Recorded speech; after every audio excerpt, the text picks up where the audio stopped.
আসসালামু আলাইকুম রহমতুল্লাহি ওয়া বারাকাতুহু। পরিণতি ও সুশাসন অনলাইন ক্লাসে সবাইকে স্বাগতম। আজকে আমি তোমাদের সামনে যে বিষয়টি নিয়ে আলোচনা করব সেটি হচ্ছে তোমাদের পরিণতি সুশাসন দ্বিতীয় পত্রের পঞ্চম অধ্যায়, বাংলাদেশের সরকার কাঠামো, বাংলাদেশের সরকার ও প্রশাসনিক কাঠামো। এই বিষয়টি থেকে আমরা আলোচনা করব। এর একটি গুরুত্বপূর্ণ অংশ হচ্ছে জাতীয় সংসদ। জাতীয় সংসদ আজকে আমাদের আলোচনার বিষয় হচ্ছে জাতীয় সংসদ। জাতীয় সংসদ জাতীয় সংসদ নিয়ে আমরা আজকে কি করব, আলোচনা করব। আমরা জানি রাষ্ট্র হচ্ছে একটি রাজনৈতিক প্রতিষ্ঠান, আর সরকার হচ্ছে একটি রাষ্ট্র গঠনের একটি গুরুত্বপূর্ণ উপাদান। আমরা জানি রাষ্ট্রের 4টি উপাদান রয়েছে, এর মধ্যে একটি গুরুত্বপূর্ণ উপাদান হচ্ছে সরকার। সরকারের গুরুত্বপূর্ণ এবং এটাকে বলা হয় রাষ্ট্রের প্রাণ। সরকারকে বলা হয় রাষ্ট্রের প্রাণ। তা সেই বাংলাদেশ একটি গণতান্ত্রিক রাষ্ট্র হিসাবে বাংলাদেশে রয়েছে বাংলাদেশের শাসন ব্যবস্থাকে সুন্দরভাবে সুষ্ঠুভাবে পরিচালনা করার জন্য রয়েছে একটি সুন্দর প্রশাসনিক কাঠামো। আজকে সেই প্রশাসনিক কাঠামো থেকেই আলোচনার বিষয় হচ্ছে জাতীয় সংসদ। আমরা জানি সরকারের 3টি বিভাগ নিয়ে আলোচনা বা কার্যাবলী আছে, সেটা হচ্ছে আইন বিভাগ, শাসন বিভাগ এবং বিচার বিভাগ। অর্থাৎ সরকারের আইন, বিচার এবং শাসন বিভাগের মধ্যে সুসমন্বয়ের মাধ্যমেই গড়ে ওঠে তোমার এই বাংলাদেশের প্রশাসনিক কাঠামো। আর এই বাংলাদেশের আইনসভা হিসাবে কাজ করে থাকে এই জাতীয় সংসদ। বাংলাদেশের আইনসভা হিসেবে কাজ করে থাকে জাতীয় সংসদ। প্রধানমন্ত্রী, রাষ্ট্রপতি এবং মন্ত্রিপরিষদ সহ সবাই মিলে হচ্ছে তোমার শাসন বিভাগ। আর বিচার কার্য পরিচালনা করার জন্য রয়েছে বিচার বিভাগ তথা সুপ্রিম কোর্ট ও তার অধীনস্থ আদালত সমূহ। সেই পঞ্চম অধ্যায়ের গুরুত্বপূর্ণ একটি বিষয়, সেটা হচ্ছে জাতীয় সংসদ। আমার আজকের আলোচনার বিষয় হচ্ছে জাতীয় সংসদ। জাতীয় সংসদের গঠন। আমি আজকে জাতীয় সংসদের গঠন শিখব। জাতীয় সংসদের গঠন 1972 সালের সংবিধান অনুযায়ী বাংলাদেশের জাতীয় সংসদকে এক কক্ষ বিশিষ্ট হিসাবে ঘোষণা করা হয়। অর্থাৎ বাংলাদেশের আইনসভা হচ্ছে এক কক্ষ বিশিষ্ট। পৃথিবীতে অনেক রাষ্ট্রই আছে যাদের আইনসভা হচ্ছে দ্বিকক্ষ বিশিষ্ট আইনসভা, যেমন আমাদের যুক্তরাজ্য এবং আমাদের প্রতিবেশী ভারতেও রয়েছে দ্বিকক্ষ বিশিষ্ট আইনসভা। কিন্তু বাংলাদেশের জাতীয় সংসদ বা আইন বিভাগ হচ্ছে কি এক কক্ষ বিশিষ্ট আইনসভা। এটাকে দ্য হাউস অফ নেশনও বলা হয়ে থাকে। এই জাতীয় সংসদ আমাদের আমাদের রাজধানী ঢাকাতে অবস্থিত। তারপর এই জাতীয় সংসদের সদস্য সংখ্যা হচ্ছে 350 জন। এর মধ্যে 300 জন হচ্ছে জনগণের প্রত্যক্ষ ভোটে একক নির্বাচন এলাকা থেকে নির্বাচিত হয়ে থাকে, যেখানে জনগণ ফলশ্রুতভাবে তাদের প্রতিনিধি নির্বাচন করে থাকে যার এলাকা থেকে। আর 50 জন হচ্ছে মহিলাদের জন্য সংরক্ষিত আসন। সংবিধানের 5ম সংশোধনীতে বাংলাদেশের এই 350 জন সদস্য করা হয়। এর মধ্যে 50 জন মহিলাদের সংরক্ষিত আসন। তারা নির্বাচিত হইতে আনুপাতিক প্রতিনিধিত্বের মাধ্যমে, অর্থাৎ জাতীয় সংসদ সদস্যদের ভোটের মাধ্যমে আনুপাতিক প্রতিনিধির মাধ্যমে তারা নির্বাচিত হয়ে থাকে। তবে মহিলারা তাদের একক নির্বাচনী এলাকা থেকেও ওই 300 জনের মধ্যে তারা কি করতে পারে, নির্বাচন করতে পারেন বা জনপ্রতিনিধি হতে পারেন। তাহলে আজকে আমাদের কি শিখলাম? গঠন, এখানে সদস্য সংখ্যা কত? 350 জন। এর মধ্যে 300 জন হচ্ছে কি জনগণের প্রত্যক্ষ ভোটে নির্বাচিত, আর 50 জন হচ্ছে মহিলাদের জন্য সংরক্ষিত আসন। এবার আমরা শিখব সংসদ সদস্যের যোগ্যতা। সংসদ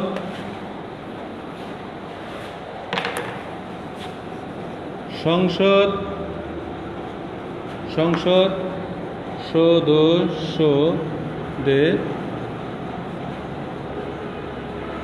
যোগ্যতা। বাংলাদেশের এই জাতীয় সংসদ সদস্য হলে যে যোগ্যতা প্রয়োজন সেটা হচ্ছে প্রথমে বাংলাদেশের নাগরিক হতে হবে। তাকে কি হতে হবে? বাংলাদেশের নাগরিক হতে হবে। অনন্য তার 25 বছর বয়স হতে হবে, অর্থাৎ তার ন্যূনতম 25 বছর বয়স হতে হবে। এবং উনি যেই নির্বাচনী এলাকা থেকে নির্বাচন করবেন সেই নির্বাচনী এলাকার ভোটার তালিকায় তার অবশ্যই ভোটার তালিকায় নাম থাকতে হবে। এটা হচ্ছে কি জাতীয় সংসদ সদস্যদের যোগ্যতা। আমরা এখন শিখব বা জানব অযোগ্যতা।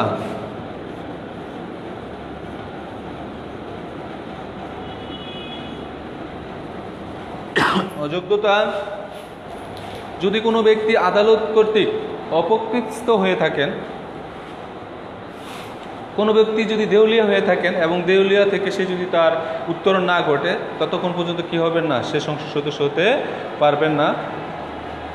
যদি ঋণ খেলাপি হয়, ঋণ খেলাপি কি, যে উনি যদি কোনো ব্যাংক থেকে লোন নিয়ে থাকেন, সেই লোন যদি পরিশোধ না করে থাকেন নির্দিষ্ট সময়ের মধ্যে, তখন তাকে কি ঋণ খেলাপি বলা হয়। অর্থাৎ সে যদি ঋণ খেলাপি হয় তাহলে উনি কি করতে পারবেন না, জাতীয় সংসদ সদস্য পদে নির্বাচন করে বা যোগ্য হবেন না। যদি তিনি কোনো অন্য রাষ্ট্রের প্রতি কি করেন, নাগরিকত্ব গ্রহণ করে থাকেন, অর্থাৎ কোনো ব্যক্তি বা নাগরিক যদি অন্য কোনো দেশে নাগরিকত্ব গ্রহণ করে থাকেন বা অন্য দেশের প্রতি তার যদি কোনো আনুগত্য থাকে, তাহলে উনি কি করতে পারবেন না, সংসদ সদস্য হিসেবে যোগ্যতা, উনি সংসদ সদস্যের যোগ্যতা হারাবেন। তারপরে আসে, যদি কোনো ব্যক্তির ফৌজদারি মামলায় ন্যূনতম 2 বছরের কারাদণ্ড হয়, ওই 2 বছর কারাদণ্ড ভোগের পর অন্তত 5 বছর পর কি করবেন, উনি 5 বছর পর্যন্ত সংসদ সদস্য অযোগ্যও থাকবেন। 5 বছর পর উনি সংসদ সদস্য হিসেবে যোগ্য হিসেবে বিবেচিত হবেন।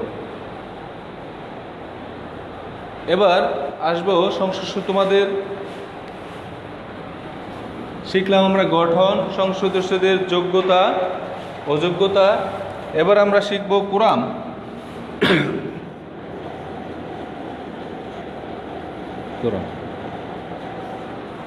এই কোরাম শব্দের অর্থ হচ্ছে ন্যূনতম সংখ্যা, ন্যূনতম উপস্থিতির সংখ্যা। অর্থাৎ যদি প্রশ্ন আসে কোরাম কি, কোরাম হচ্ছে ন্যূনতম উপস্থিতির সংখ্যা। যদি সংসদ সদস্যদের উপস্থিতির সংখ্যা যা নির্ধারিত করা হয়েছে তাকে কোরাম বলা হয়। বাংলাদেশের আইনসভা বা জাতীয় সংসদের কোরাম হচ্ছে 60 জন, ন্যূনতম 60 জনকে উপস্থিত হতে হবে। যদি 60 জন উপস্থিতি না হয়, এতে যদি সভাপতি বা স্পিকারের দৃষ্টি আকর্ষণ করা হয়, তখন উনি কি করতে পারবেন, 60 জন উপস্থিত না হওয়া পর্যন্ত ওই অধিবেশন উনি স্থগিত করতে পারবেন বা উনি মুলতবি ঘোষণা করতে পারবেন। তাহলে আমাদের যে কোরামের যে বিষয়টি সবচেয়ে জানার প্রয়োজন, সেটা হচ্ছে কি বাংলাদেশ জাতীয় সংসদের বা পার্লামেন্টের কোরাম সদস্য সংখ্যা কত? 60 জন। 60 জন। এবারকে আমরা শিখব মেয়াদ। জাতীয় সংসদের মেয়াদ, জাতীয় সংসদের মেয়াদ 5 বছর। জাতীয় সংসদের মেয়াদ হচ্ছে 5 বছর। তবে প্রধানমন্ত্রীর সুপারিশে বা প্রধানমন্ত্রীর সুপারিশ ক্রমে রাষ্ট্রপতি সংসদ ভেঙে দিতে পারেন এবং রাষ্ট্রপতি কোনো প্রজাতন্ত্র যদি বা কোনো রাষ্ট্র যদি যুদ্ধে লিপ্ত হয়ে যায়, তাহলে তিনি এই সংসদ কী করতে পারেন, 1 বছর বৃদ্ধি করতে পারেন, এবং যুদ্ধ শেষ হওয়ার পর এই বৃদ্ধি 6 মাসের বেশি বৃদ্ধি করা যাবে না। তাহলে আমরা কি জানলাম? মেয়াদ, অর্থাৎ সংসদের মেয়াদ হচ্ছে 5 বছর। তোমাদের যদি জ্ঞানমূলকে প্রশ্ন আছে সংসদের মেয়াদ কত বছর, তাহলে সেটা কি, বা এমসিকিউ প্রশ্ন আসতে পারে, সেটা হচ্ছে 5 বছর। সংসদ, এবার আমরা শিখব সংসদের অধিবেশন। অধিবেশন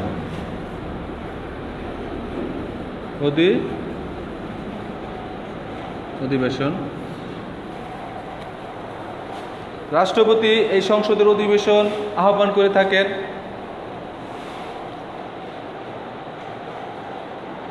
জাতীয় সংসদ নির্বাচনের পর রাষ্ট্রপতি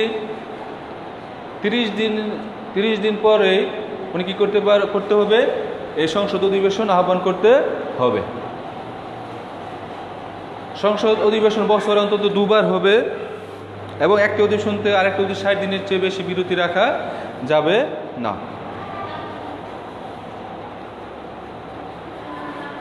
এই হচ্ছে আমাদের আজকে জাতীয় সংসদের গঠন শিখলাম, কোরআন শিখলাম, মেয়াদ, আর জানলাম কি, অধিবেশন। এটা খুবই একটা গুরুত্বপূর্ণ বিষয়।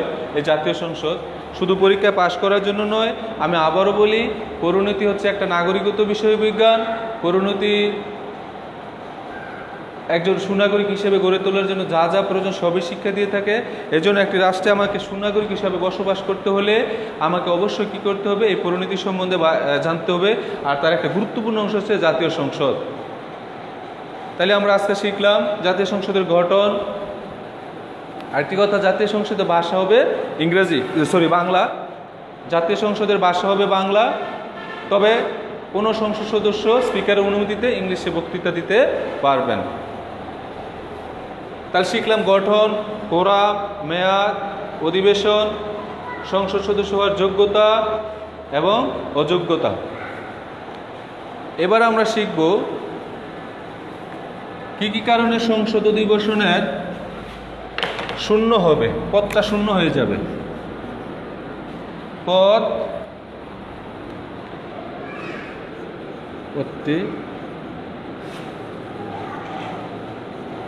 শূন্য হওয়ার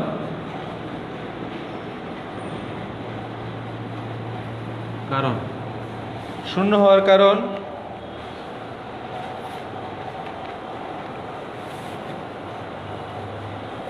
যদি কোনো ব্যক্তি বা নির্বাচিত প্রতিনিধি প্রথম দিন থেকে নির্বাচনের পর 90 দিনের ভিতরে উনি কি না করেন, শপথ গ্রহণ না করেন বা ঘোষণার পত্রে স্বাক্ষর না করেন, তাহলে ওনার পদটা কি হয়ে যাবে, শূন্য হয়ে যাবে।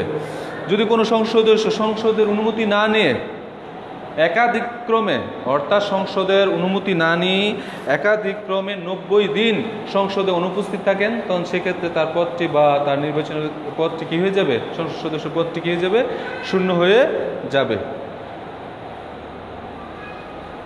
তারপরে জাতীয় সংসদ ভেঙে গেলে, যদি কোনো কারণে প্রধানমন্ত্রী রাষ্ট্রপতি সংসদ ভেঙে দেন, সেক্ষেত্রে কী হয়ে যাবে, তার পদটি শূন্য হয়ে যাবে।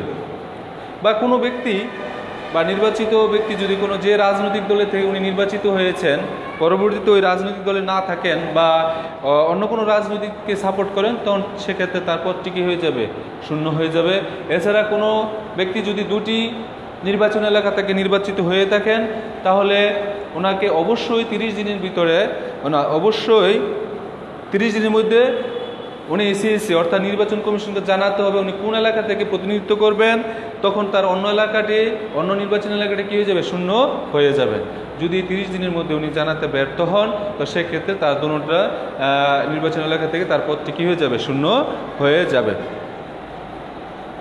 বা এছাড়া উনি যদি স্বাক্ষরপত্রে নিজ ইচ্ছায় স্বইচ্ছায় স্পিকারের কাছে এই স্বাক্ষরযুক্ত পদত্যাগের মাধ্যমে কি করেন, পদত্যাগ করেন, তখন সেক্ষেত্রে তার পদটি কী হয়ে যাবে, শূন্য হয়ে যাবে। তাহলে আজকে আমরা শিখলাম জাতীয় সংসদের গঠন, কোরাম, মেয়াদ শিখলাম। এবার আমরা শিখব জাতীয় সংসদের কার্যাবলী। জাতীয় সংসদের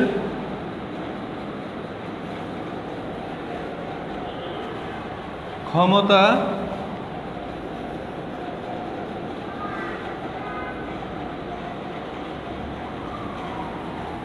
কার্যাবলী। আমি আগেও শুরুতে বলেছি যে বাংলাদেশের জাতীয় সংসদ বা পার্লামেন্ট আইন বিভাগ হিসাবে কাজ করে থাকে। সরকারের একটি গুরুত্বপূর্ণ বিভাগ হচ্ছে এই আইন বিভাগ। তারা বিভিন্ন কাজ করে থাকে। এই 350 জন সদস্য মিলে যে কাজগুলো বা সাংবিধানিক অনুযায়ী তাদের যে ক্ষমতা বা দায়িত্ব দেওয়া হয়েছে সেগুলো আমরা নিয়ে আলোচনা করব। আইন সংক্রান্ত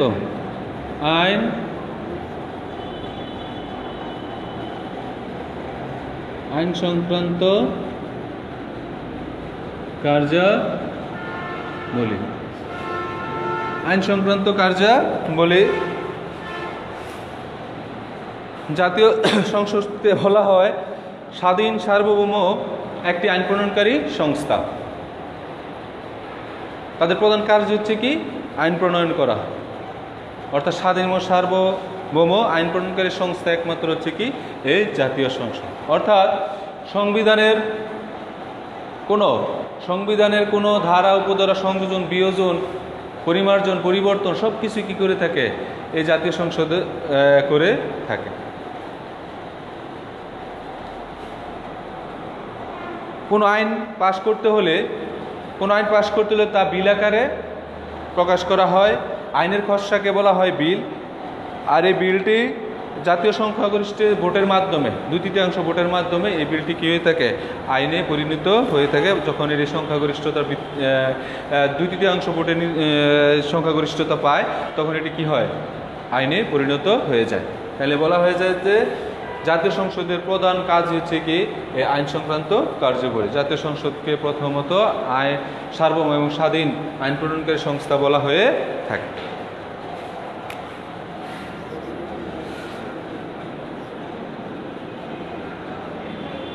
শাসন সংক্রান্ত কার্যাবলী।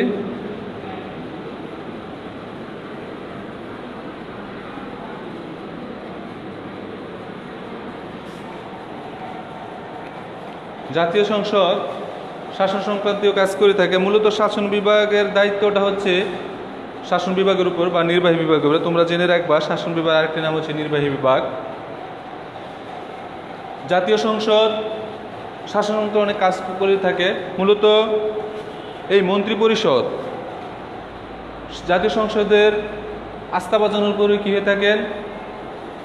তাদের থাকতে হয়। যতদিন পর্যন্ত জাতীয় সংসদের সদস্যদের আস্থাভাজন থাকবে ততক্ষণে মন্ত্রী পরিষদ থাকবে। যদি জাতীয় সংসদের সদস্যদের আস্থাভাজন হারিয়ে ফেলেন তার মন্ত্রিসভা কী হয়ে যায়? ভেঙে যায়। এছাড়া সংসদীয় মন্ত্রিসভার বিরুদ্ধে অনাস্থা পাশ করা হয় বিভিন্ন স্থায়ী কমিটির মাধ্যমে। বিভিন্ন আলোচনার মাধ্যমে জাতীয় সংসদের শাসন বিভাগ নিয়ন্ত্রণ প্রতিষ্ঠা করা হয়। অর্থাৎ সমগ্র শাসন বিভাগটি জাতীয় সংসদটি তাদের কাজের জন্য কি করতে হয়? জবাবদিহি করতে হয়। যদি কিভাবে? যেমন মুলতবি প্রস্তাব, নিন্দা প্রস্তাব, অনাস্থা প্রস্তাব, প্রশ্ন জিজ্ঞাসা, সংসদের বিভিন্ন কমিটি ও সংসদের আলোচনার মাধ্যমে জাতীয় সংসদের উপর নিয়ন্ত্রণ করে দেয়। এছাড়া বিরোধী দলের সদস্যগণ গুরুত্বপূর্ণ ভূমিকা করে থাকেন। গণতান্ত্রিক রাষ্ট্রে সুশাসন প্রতিষ্ঠার জন্য জাতীয় সংসদ বিভাগকে নিয়ন্ত্রণ করে গুরুত্বপূর্ণ দায়িত্ব পালন করে থাকেন। পরে একটা যে বিচার সংক্রান্ত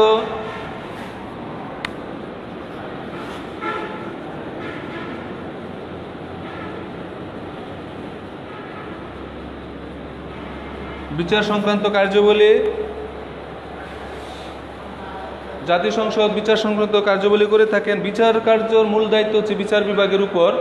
মূলত ওইভাবে বিচার করা না, তবে জাতীয় সংসদ কিছু বিচার কার্য করে থাকেন। যেমন বিচারপতিদের অপসারণ ক্ষমতাটা জাতীয় সংসদের 2/3 সদস্যদের মাধ্যমে, ভোটের মাধ্যমে তাদের অপসারণ করা হয়। এছাড়া রাষ্ট্রপতি অপসারণ বা অভিশংসন সেটাও কি করা হয়ে থাকে?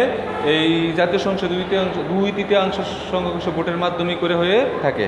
এক্ষেত্রে বলা হয়ে যায় যে কিছু কিছু বিচার সংক্রান্ত কাজও কি করে থাকেন? এই আইনসভা করে থাকেন। এবার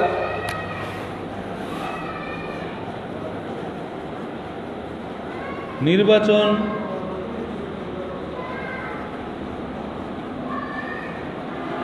নির্বাচন সংক্রান্ত কার্যাবলী। জাতীয় সংসদ নির্বাচন সংক্রান্ত কার্যাবলী করে থাকে, যেমন জাতীয় সংসদ নির্বাচনের প্রথম বৈঠকে স্পিকার, ডেপুটি স্পিকার, রাষ্ট্রপতি নির্বাচন করে থাকে, স্পিকার, ডেপুটি স্পিকার নির্বাচন করে থাকে।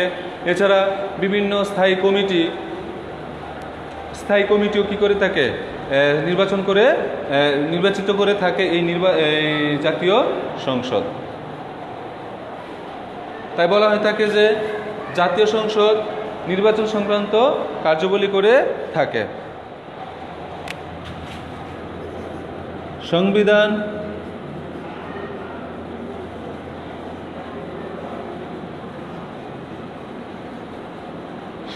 সংক্রান্ত কার্যাবলী। জাতীয় সংবিধান দ্বারা সংবিধানের সংযোজন বিয়োজন করে থাকে।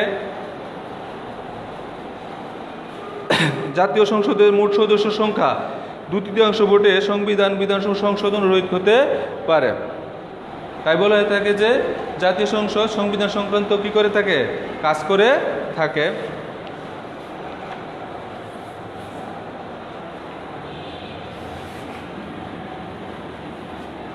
আরেকটি কার্যাবলী হচ্ছে জাতীয় সংসদের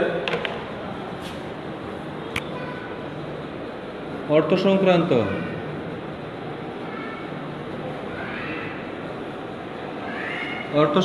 কাজ। জাতীয় সংসদ অর্থ সংক্রান্ত কাজও করে থাকে। জাতীয় সংসদকে বলা হয় জাতীয় অর্থের অর্থাৎ জাতীয় অর্থ ভাণ্ডারের রক্ষক বা অভিভাবক হিসেবে কাজ করে থাকে কি এই জাতীয় সংসদ।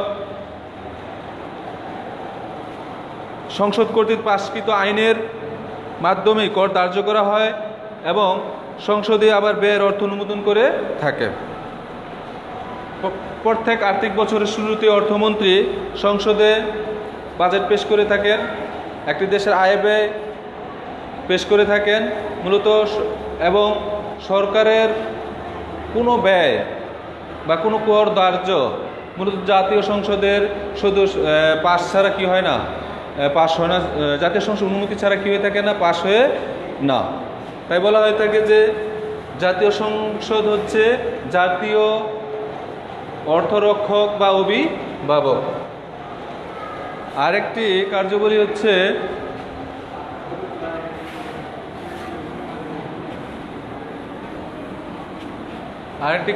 হচ্ছে সামরিক ক্ষমতা ও কাজ।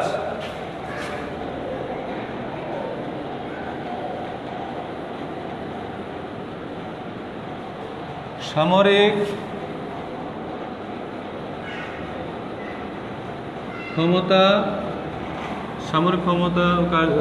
ক্ষমতা।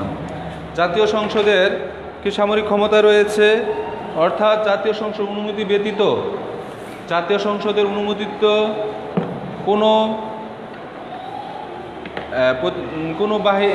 যুদ্ধে অংশগ্রহণ করতে পারেন না। জাতীয় সংসদ ছাড়া কোনো যুদ্ধ ঘোষণা বা তাতে অংশগ্রহণ করতে পারেন না।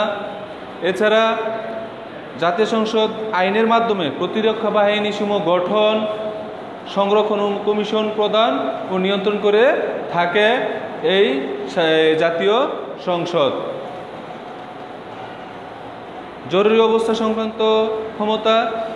সংবিধান অনুযায়ী জাতীয় সংসদ রাষ্ট্রপতি জরুরি অবস্থা ঘোষণার ক্ষমতা নিয়ন্ত্রণ করে। জাতীয় সংসদ অনুমতি ছাড়া এই ধরনের ঘোষণা নির্দিষ্ট সময়ের পর অকার্যকর হয়ে থাকে। তাহলে আমরা আজকে শিখলাম জাতীয় সংসদ, বাংলাদেশের পার্লামেন্ট নাম জাতীয় সংসদ, জাতীয় সংসদের গঠন, ক্ষমতা, কার্যাবলী, এগুলো আমরা শিখলাম। খুবই একটা গুরুত্বপূর্ণ অধ্যায়, গুরুত্বপূর্ণ একটা বিষয়।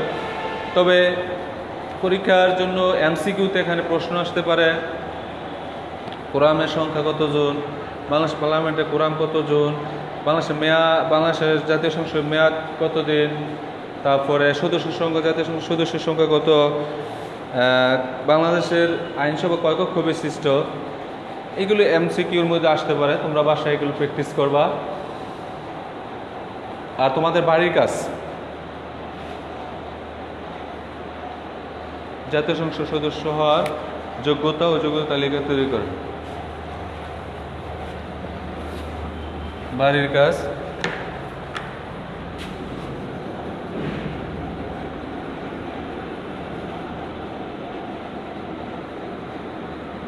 বাড়ির কাজ।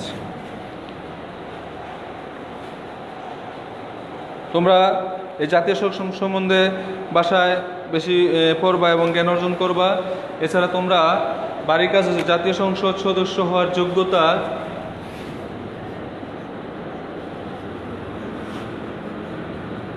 জাতীয় সংসদ সদস্য হওয়ার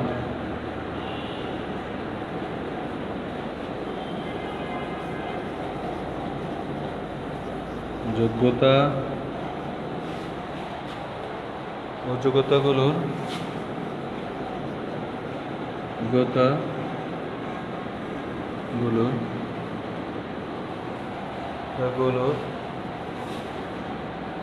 তালিকা তৈরি করবে।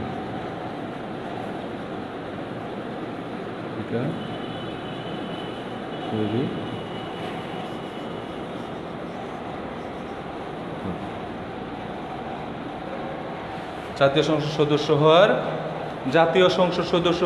যোগ্যতা ও যোগ্যতাগুলোর তালিকা তৈরি করবে। এটা হচ্ছে তোমাদের বাড়ির কাজ। তো অবশেষে আগামী ক্লাসে দেখা হবে ইনশাআল্লাহ, সেটা আমরা আলোচনা করব। এই অধ্যায়ের অন্য একটি টপিকস নিয়ে আলোচনা করব।